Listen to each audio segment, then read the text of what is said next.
Hi everybody and welcome to SA Rugby Magazine, again with Mark Keohane. Mark, let's get into the Free State Cheetahs.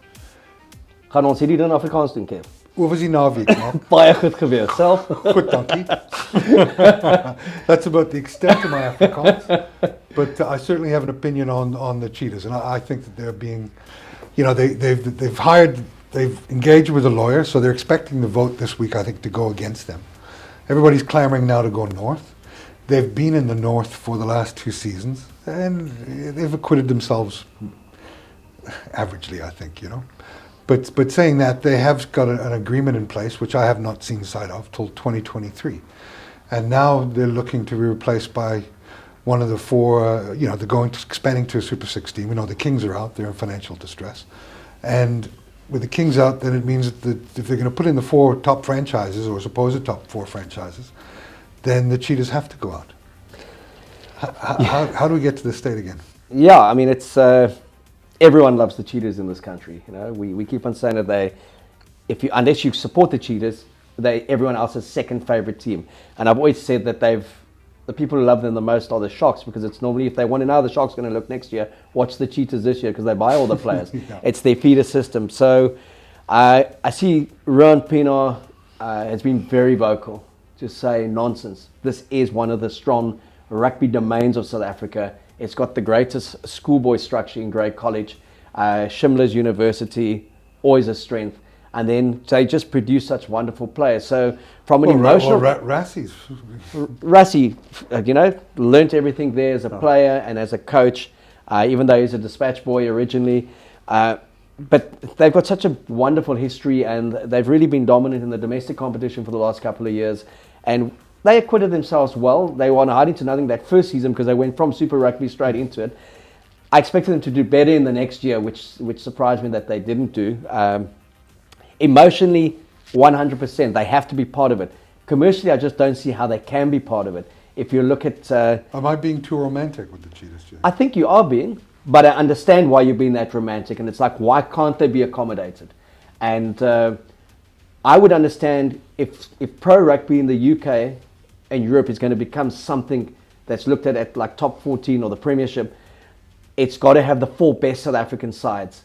And traditionally, those 4 best South African sides in terms of Super Rugby have been the Sharks, the Stormers, the Bulls, and then the Lions. And the Lions more so because of the last 5 years that they've had. Pre that, there would be an argument, they're the ones who are out and the Cheetahs are in.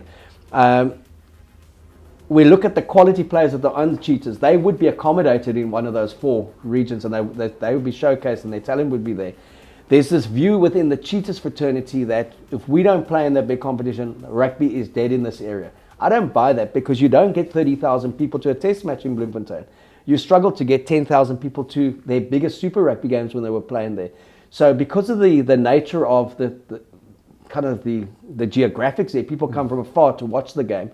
There's never been this massive crowd support, and there's also never been huge commercial investment in them. They've had very good local sponsors. Well, I imagine that Toyota's put in 30 million rand in sponsorship. Yep. I have no idea, but I mean, they're talking about 30 million rand, or they stand to lose 30 million rand. So I imagine that that's in sponsorship. It may not all come from Toyota, and may come from some of the other sponsors as well, but it's a lot of money, and I don't see SARu having that sort of money at their disposal to just buy them out of the tournament. No, look, Toyota has been one of their kind of stalwart investors, and you know, they're kind of aligned with they've aligned with kind of the Cheetahs brand for years, and it's again, if South Africa has to go in to an expanded one, they want to go in and try and win this thing, and their top 4 teams being the top 5 or top 6. And even though it wasn't consistent with the Cheetahs and Kings when they first went into an expanded pro rugby, the key there is to play pro rugby and then to qualify for Europe, be it for the top competition, alternatively for the European Challenge Shield. That's where the money is, to play in the old Heineken Cup. That is what Free State are looking at, the Cheetah are looking at and saying, why are we then going to be excluded and be punished? I think what SA Rugby is looking at is the commercial models and the commercial potency of each franchise, and the Cheetahs sit very much 5 out of 5.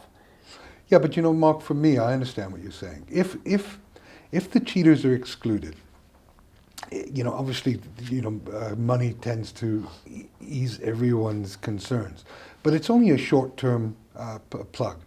I think if the Cheetahs are excluded from there, then every club other than the top 4 clubs in the country, every other club becomes a feeder team to them. And where does the investment come into those clubs to grow the game? That would then be the responsibility of SA Rugby, okay? And I think that's when the Lions tour of next year becomes so big, and the success financially of that.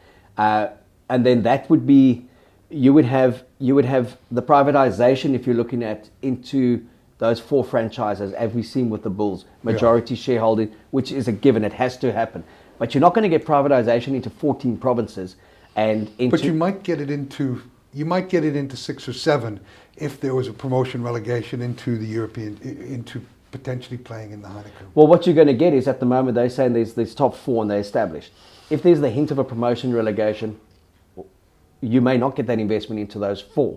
So they would rather go with a very strong investment into those 4, somehow look after the Cheetahs as a domestic franchise that will be playing in a Currie Cup structure of 7 teams, a strength versus strength structure, and then yes, they are then feeder players into those 4 franchises and also into the national squad setup, and we kind of redefine the rugby landscape in this country and say... So those clubs will always have to be funded by SARu then? Yes, always by SARu, and also whatever broadcasting deals or investments that come through, that it would be proportional with what's in that franchise, what's in that province, and how do they then kind of... What's the drive? Is we want to develop 10 players here that could play in pro rugby, 5 of them potentially could play for the Springboks, play for the Blitzboks, or whatever the case may be. The romantic in me says always keep the Cheetahs in. I think we're on the same. We have the same argument there. But well, the romantic and the moral high ground. If you've done a deal with somebody, they're until 2023. Honor your contract. I do think they will certainly come from a position that COVID has changed everything. They would love to have honoured the contracts, because the talk originally was 2 more teams that were going to an expanded pro rugby, and that was going to be Griquas and Pumas, okay? Then they would have 4 teams in North, 4 teams in South, while they were kind of seeing out the Super Rugby contract. That's kind of all gone up in smoke because of COVID. So it's fast-tracked. Let's get those 4 best South African teams in there. What the Cheetahs are saying is that they potentially are one of the 4 best. Yeah. They've just won the Currie Cup. They've been dominant domestically. The counter from the franchise is you've won a Currie Cup because none of our players have been there. Yeah. We've been playing Super Rugby. So it's taking what was there previously and basically ripping it up and saying what is best going to benefit South African rugby in totality. The 4 strongest franchises in Europe and a strong domestic competition. And I don't see Free State being a part of those 4 strongest ones there. And I still think that will be important to the South African game. But the compensation has to come from SARu. But it's gonna need to be massive compensation, because if all of a sudden they're not being, it's all about television and exposure for the brands and everything else. But the Cheetahs have a fair point. You can only play the teams in front of you. And yes, if the investment goes into those top 4 teams, excluding the Cheetahs, then the Cheetahs will always be off the back foot. But if the Cheetahs are included in that Pro 16 in the Pro 16 and have an opportunity to compete in Europe, then you may get the investment in the Free State in terms of rugby from a professional point of view. Look, again, I know if my aunt had balls, she'd be my uncle. But yeah. And if the Cheetahs were playing out of Cape Town, they'd be playing in Super Rugby or Pro Rugby and that. If you look at their history in Super Rugby and you look at their short history in Pro Rugby, I don't think it's mattered where they've played or how successful they've been in terms of their commercial value. And a lot of that funding has then come from SA Rugby and the broadcasting deals. And I think when SA Rugby is looking at it from a futuristic point of view, they don't see the growth in that area commercially and financially. They do see the growth from a talent perspective, and the investment would have to be in that, as opposed to trying to make and help make this a strong commercially driven franchise. And the privatization that they're looking at is very consistent with the bigger centers, the metropolitan centers, and also the bigger teams. And that does unfortunately exclude the Cheetahs. But yeah, I would love it if they could develop a system, and it's pro rugby becomes pro 18 and it's 5 South African teams, and the Cheetahs are one of them. They would always be competitive there. I just think that South African rugby is saying that the drain on them having to have 5 teams in there would be more excessive than if they kind of put a proportionate amount of investment into the Cheetahs as a domestic team, not one of the international teams. So what do you think is going to happen? I think the Cheetahs will be out. There will be a lot of talk about court cases, and I think ultimately some form of sanity will suffice, and there will be a trade-off somewhere to getting the Cheetahs some form of financial compensation. You may find a few more test matches going there as well to Bloemfontein, and that there's some kind of revenue stream made up for it there. I think Rassie is in a catch-22. He wants to give back so much to the region that was so good to him, but I think he also understands the financial realities. So it's going to be a balancing act, but I don't think it's going to do the game any good if this thing goes to court. And we are so united, and the whole SA Rugby theme is stronger together. So it's going to take a lot of maturity and a lot of financial kind of composure to try and find a win-win situation for everyone in this, and hopefully they can. Well, hopefully we can. It'll be a transparent process, and we can understand it, so we can explain it to people. No, indeed. But yeah, in a romantic, ideal world, definitely the Cheetahs in. In the current climate, I don't see them being there. But let's hope it can be resolved amicably. Let's hope so. Thanks, Mark, for your input.